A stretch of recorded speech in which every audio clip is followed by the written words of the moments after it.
బాలునైతే ప్రభావతి "ఏంట్రా మళ్ళీ నీ గదికి తాళం వేసేసావా" అనేతో అంటూ ఉంటుంది. ఆ మాటలకి "మరేం చేయమంటావు?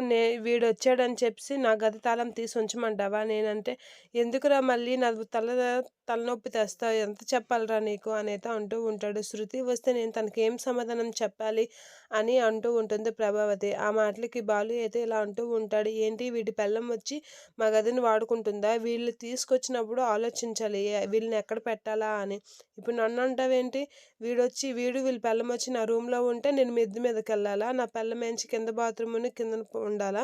అని చెప్పేసి అంటూ ఉంటాడు బాలు. అలా అనేసరికి రవి అయితే అలా చూస్తూ ఉంటాడు. "ఇది జరగని పని. నా భార్య, నేను నా రూమ్‌లోనే ఉంటాము. నీకు కావాల్సినోళ్ళు నీకు నచ్చిన దగ్గర ఉంచుకో. నేను అడగను. కానీ నా రూమ్ అయితే ఇవ్వను" అని చెప్పేసి బాలు అయితే గట్టిగా చెప్పేస్తూ ఉంటాడు. ఇక ప్రభావతి అయితే బాలు ఆడిన మాటలకి షాక్ అయ్యి అలా చూస్తూ ఉండిపోతూ ఉంటుంది. అది కాదండి అని మీనా చెప్పేసరికి "నువ్వేం చెప్పినా వినను" అని చెప్పేసి అక్కడి నుంచి అయితే వెళ్ళిపోతూ ఉంటాడు బాలు. ఏంటి అని అయితే మీనా ఎంత చెప్పినా బాలు వెళ్ళిపోయేసరికి ప్రభావతి ఏంటే నీ మొగుడిని నీ కొంగుని కట్టేసుకున్నావా? నీకు నచ్చినట్లుగా మాట్లాడుతున్నాడు. చెప్పాల్సినవన్నా అక్కడ చెప్పేసి ఇప్పుడేంచి ఏం తెలియని దీనిలా నటిస్తున్నావా? అని ప్రభావతి అయితే మీనాని నానా మాటలు అంటూ ఉంటుంది. ఇక మీనా అయితే "నేనెందుకు అత్తయ్య అలా అంటాను" అని చెప్పేసి మీనా అంటూ ఉంటుంది.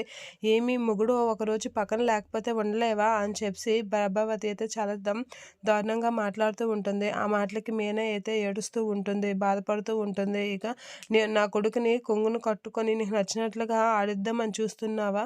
అని చెప్పేసి నానా మాటలు అంటూ ఉంటుంది ప్రభావతి. ఆ మాటలకి మీనా అయితే చాలా బాధపడుతూ ఏడుస్తూ ఉంటుంది. ఇక ప్రభావతి అయితే మీనాని చాలా దారుణంగా మాట్లాడుతూ ఉంటుంది.